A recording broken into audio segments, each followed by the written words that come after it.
Anamın şücaat türbede olanda anasına yazır ki değil dustaqları bırakacaklar.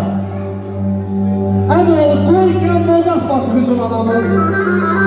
Değil kırılacak suyunun zənciri bir tel başını gözün anamın.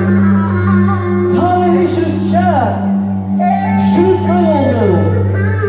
Sevinci bir zərrə dərdikdən oldu. Gah əskər, gah xəstə, gah dustaq oldu. Qoymadım buraya gözüm anamın. Talanmış ömürdür, gündür deyim.